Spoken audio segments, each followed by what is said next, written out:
Morning and welcome back to another new vlog. তো সকাল এখন ওই 10টা থেকে 10:30 বাজছে, আর এতক্ষণে আমরা সবাই ঘুম থেকে উঠলাম, কারণ কাল রাত্রে সব কটা মিলে একসাথে শুয়েছি। আর বুঝতেই পারছো এতদিন পর একসাথে হলে যা হয় আর কি, রাত 3টে থেকে 3:30 অবধি আমাদের গল্পই চলেছে। তো সেই করতে করতেই অনেকটা দেরি হয়ে গেছে, তাই এত লেটে ওঠা। আর এই যে মদনা খুঁড়ি, ওটা দেখাও দেখাও।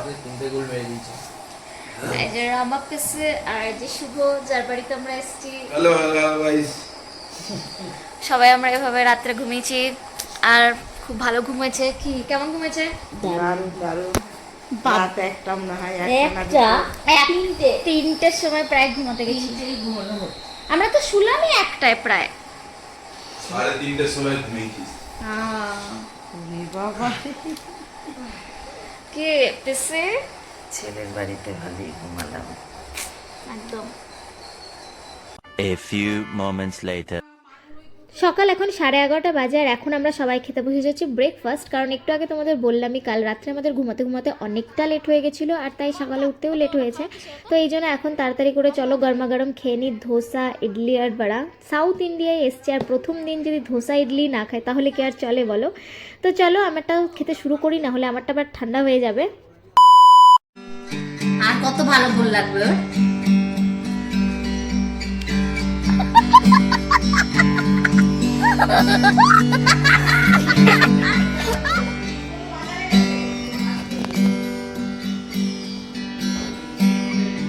মাছগুলো সুন্দর, মাছগুলো খারাপ না তো, আরো আনলে হতো না। দেখো না না, এটা না। এই যে আরেকটা।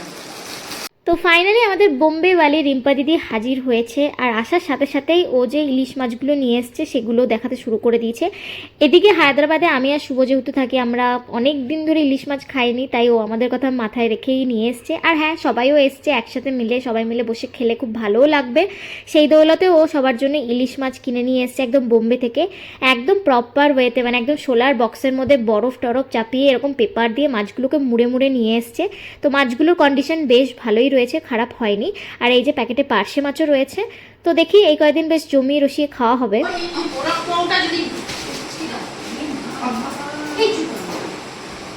চুল বেঁধে দেয়, রিম্পা দিদি গার্ডার দেবো।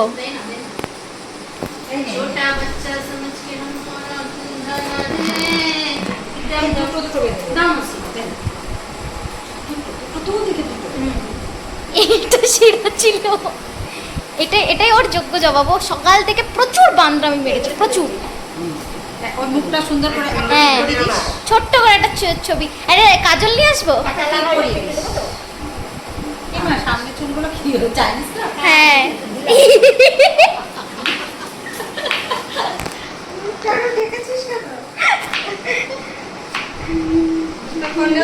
আমার একটা নতুন বোন হয়েছে তো পিসি, বুনু। এই যে মধু মধ্যে বুনু।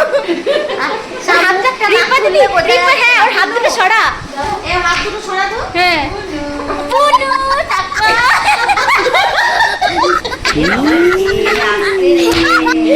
এরকমই চাকরি আছে। বুনু ছবি চলে এসছে, বুনু খুব ভালো লাগছে। দেখে লাভ নেই বুনু। ভালো করেছি।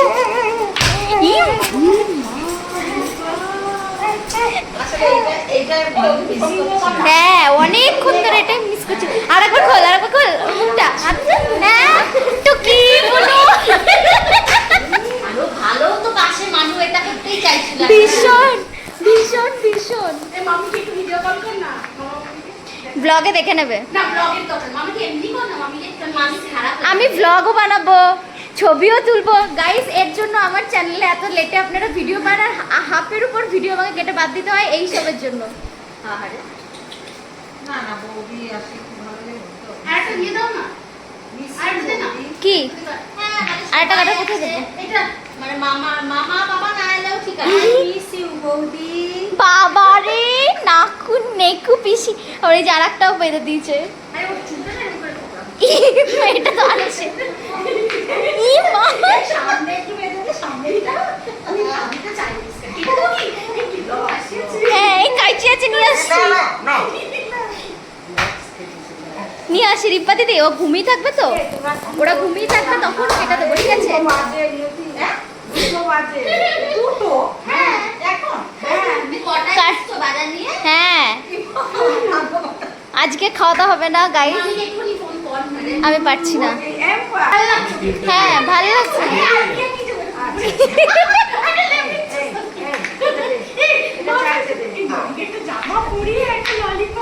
এখানে যে এনেছিস না জামা পরিয়ে দে, ওকে জ্বালানোই উচিত। পিসি সকাল থেকে যা জ্বালিয়েছে, ও পুরো হাড় জ্বালানি জ্বালিয়েছে আমাদেরকে।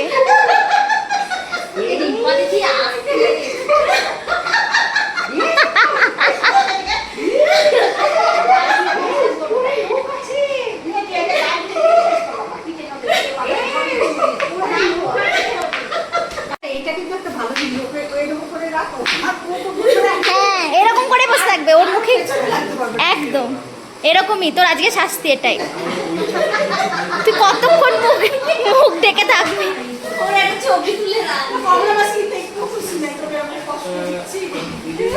কোথায় যাবে ভাই? ও সানগ্লাস পরে। ইসি এ রে সানগ্লাসটা পর নে, যা পর। ই মা রানু এগুলো ব্লগে ছাড়বি অবশ্যই, একটাও বাদ যাবে না, নো এডিটিং।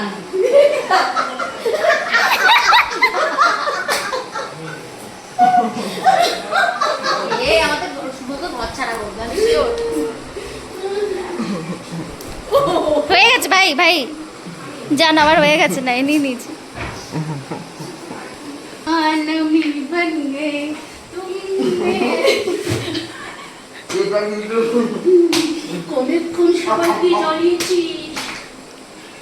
আটকে দে, হয়ে গেছে। বদলা নিস, কি বদলা নিবি নিস। তো দুপুর এখন 2:30 বাজছে, আর এখন আমাদের সবে শুরু হয়েছে রান্না। এখনও ভাতটুকুই হয়েছে, এরপরে এখন শাক সবজি মাছ এগুলো সবই বাকি, কারণ পুরো দিনটাই আজকে লেটেই শুরু হয়েছে। বুঝতেই পেরেছো, সকালে লেট করে ঘুম থেকে ওঠা থেকে শুরু করে লেট করে ব্রেকফাস্ট করা, তারপর লেট করে বাজার হাট করে নিয়ে আসা, আর তারপরে এই যে লেট করে রান্নাবান্না শুরু করা। আর এদিকে মধু আর রিম্পা দিদি দুজন মিলেই ব্যালকানিটায় বসে যাচ্ছে মাছের আঁশ ছাড়াতে। যে ইলিশ মাছগুলো রিম্পা দিদি নিয়ে এসেছিলো ওটাই কাটা হচ্ছে, কারণ আজকে দুপুরবেলা ইলিশ মাছেরই ঝোল হবে। তো রিম্পা দিদি এদিকে ইলিশ মাছের আঁশ ছাড়াতে কি করেছে দেখাচ্ছে। এই দিকটায় পুরো এত জোরে আঁশ ছাড়িয়েছে মাছের, যে মাছ সমেত উড়ে চলে গেছে। তো যাই হোক, চলো এবার এদেরকে একটু হাতে হাতে হেল্প করে দিই, যাকে যেখানে দরকার। তো আজকের মতো চলো এখানেই ব্লগটা শেষ করছি। আবারও দেখা হচ্ছে তোমাদের সাথে খুব তাড়াতাড়ি একটা নতুন ব্লগ নিয়ে। Bye bye.